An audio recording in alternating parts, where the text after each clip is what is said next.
Monde, comme quoi c'est la preuve que quand il y a une belle offre culturelle, il y a du monde, mais avec une journée particulière, le fait que vous veniez, vraiment, je tiens à vous remercier. Et Karine et moi sommes très touchés, parce que c'est une manière de dire merci à la littérature. En tout cas, on vous remercie infiniment pour votre présence.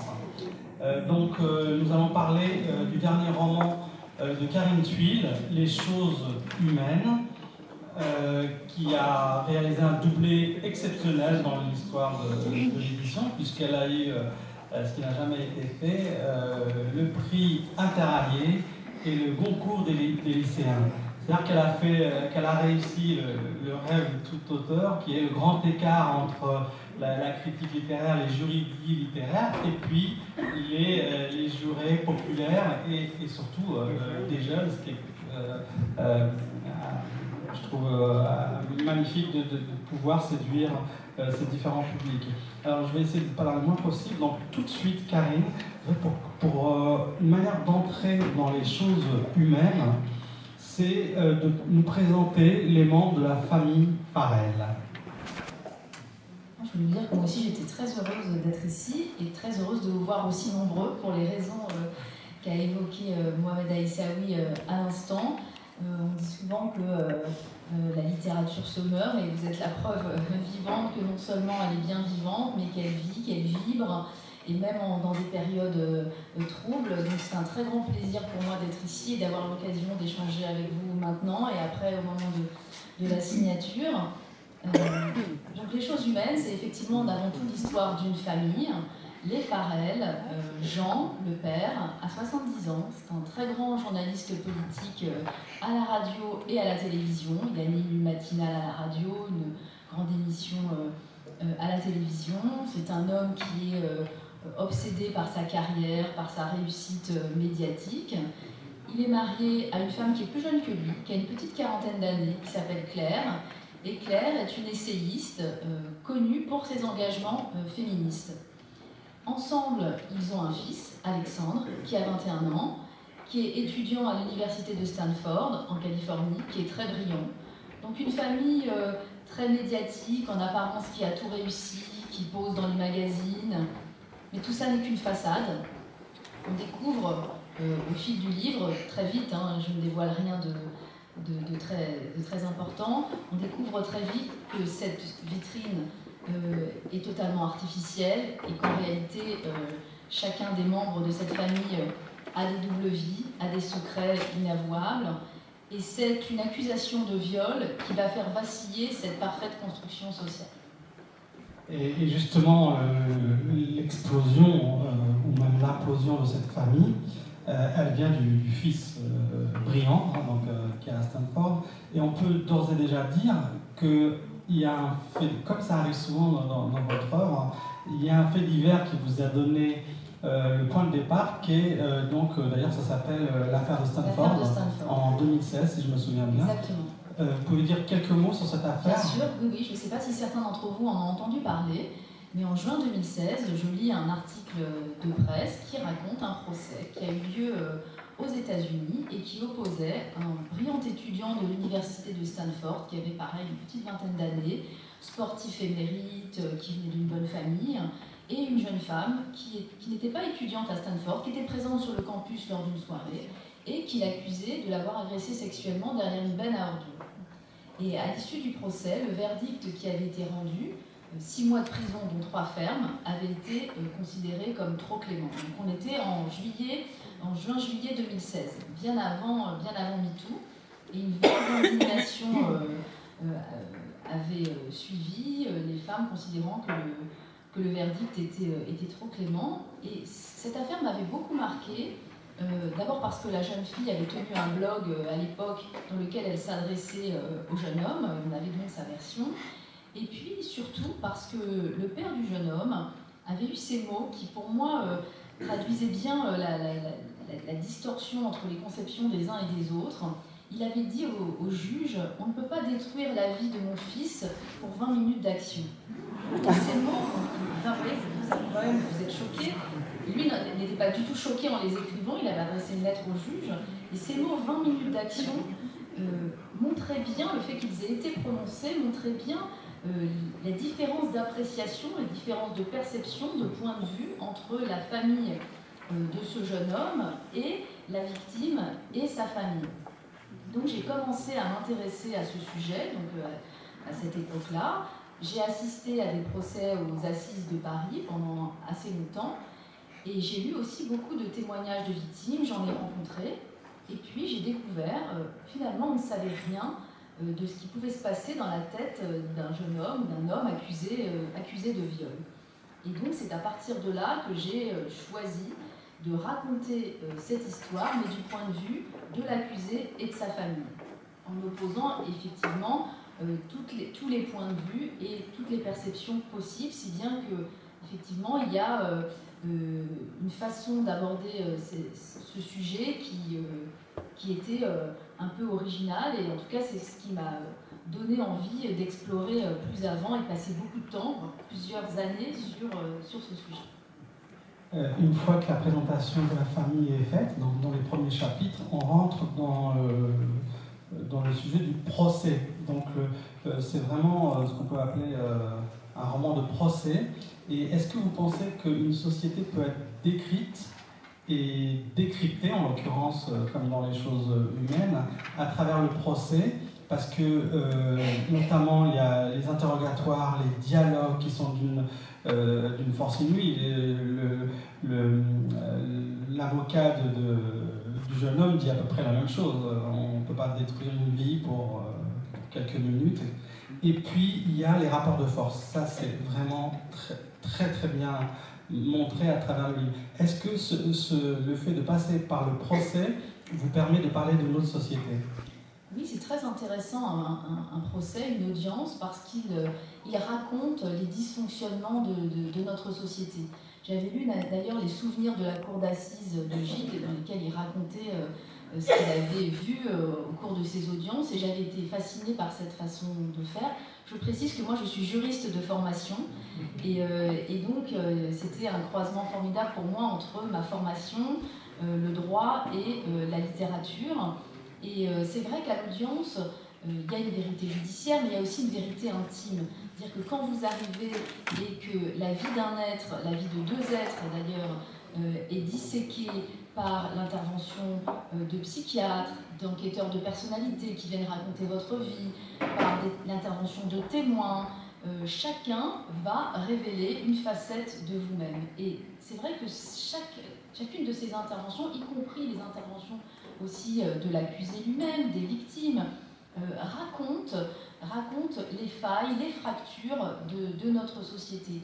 Et d'ailleurs, quand j'ai présenté le livre pour le concours des lycéens, j'encourageais les lycéens et leurs professeurs à aller assister à des procès. Parce qu'on est très étonné quand on y va, les salles sont vides. Et encore récemment, j'ai assisté à un très grand procès.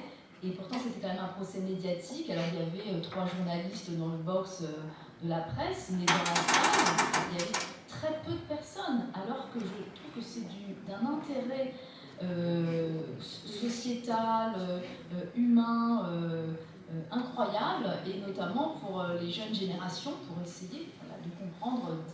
Il me semble que différents sujets peuvent être abordés d'une autre façon quand on assiste à un procès. C'est la raison pour laquelle j'avais envie dans ce livre de raconter non seulement les différentes perceptions, mais aussi ce qui se dégage à l'audience, c'est-à-dire l'opposition entre deux êtres, et finalement ça devient parole contre parole, parce que dans mon livre il n'y a pas de témoin, et donc vous avez d'un côté une jeune fille qui est saccagée et qui fait un récit absolument terrible de ce qu'elle a vécu, et en face vous avez un jeune homme de 21 ans qui dit je pensais qu'elle était consentante, je suis désolée, j'ai mal interprété ses intentions, et chaque partie, les avocats, les témoins, les proches vont s'affronter. Et à travers ce sujet, il y avait un autre élément qui m'intéressait beaucoup, c'était finalement la question de la filiation, du lien entre les parents et leurs enfants. Qu'est-ce que ça signifie pour un père, pour une mère, quand il a aimé, élevé, porté un enfant parfois jusqu'à une très grande réussite, et que cet enfant saccage tout. Et tout d'un coup, il chute. Et ça, c'était très intéressant à explorer parce que je crois qu'on peut avoir des conceptions très fortes dans la vie. Et c'est le cas de mon personnage Claire, qui est une féministe engagée. Et quand il s'agit de son fils, elle croit son fils, dans un premier temps. Ce qui est fantastique pour un romancier, c'est que dans un procès, il y a tous les points de vue. Et tout est dit avec une cruauté. C'est-à-dire que la victime peut être considérée comme presque comme une coupable. Le coupable peut se montrer sous un air de quasi-victime, c'est-à-dire il dit qu'il n'a rien fait, qu'il est consentant, et vous avez travaillé de manière presque impitoyable sur la zone grise. C'est-à-dire que vous, en tant que romancière, vous êtes presque vous êtes dans aucun camp. Et comment fait-on pour essayer de ne pas mettre son point de vue à travers un procès comme celui-là, sachant tout ce que vous pouvez penser, etc. En fait, j'ai essayé de rester au plus près du réel, c'est-à-dire que dans 80% des procès d'assises auxquels j'ai assisté, c'était parole contre parole. Donc il fallait bien trouver une vérité judiciaire. Et puis j'ai découvert à l'occasion de ces procès deux phénomènes que je ne connaissais pas. Le premier, c'est la sidération, c'est-à-dire que vous avez une victime qui, pendant 3 ans, 4 ans, le temps de l'instruction, va répéter inlassablement son discours, en étant très choquée, et tous les experts le disent, parfois il y a même des preuves, mais qui, au moment des faits, était tellement sidérée par ce qu'elle avait vécu qu'elle n'a pas eu la force physique de se sauver, de dire non, de s'opposer. Elle s'est dit, il faut que ça finisse très vite, et donc c'est comme si elle avait posé un voile opaque sur ce qu'elle était en train de vivre, et le traumatisme ressurgit juste après et dure des années. Et puis il y avait le phénomène du côté du jeune homme, de l'accusé, le phénomène du déni, c'est-à-dire le refus de se voir de se percevoir comme un agresseur. Et ça aussi, c'était très présent à l'audience. Et vous avez parfois des procès où chacun semble de bonne foi et défend ce qu'il a vécu. Et encore une fois, ça arrivait quand même assez fréquemment. Et donc, j'ai pensé que ce serait intéressant d'aborder plutôt ce sujet-là, c'est-à-dire ce que les médias appellent, alors à mon sens un peu à tort, la zone grise, parce que quand on entend la zone grise, on a l'impression que finalement on ne sait pas si oui ou non il y a une vérité. Et c'est d'ailleurs la question que m'avaient même posé certains lycéens. Ils m'avaient dit mais est-ce qu'il est vraiment coupable? Est-ce qu'il y a vraiment eu viol? Et pour moi, qui ai écrit le livre, je considérais que oui, il y avait eu viol. Mais beaucoup de lecteurs considèrent qu'on est dans ce qu'on appelle cette zone grise et donc que l'absence de consentement n'était pas explicite. Et la violence est aussi dans les questions. C'est-à-dire, par exemple, à un moment donné, on pose la question à Mila, est-ce qu'elle a pris du plaisir? Donc, pour essayer presque de la mettre en accusée.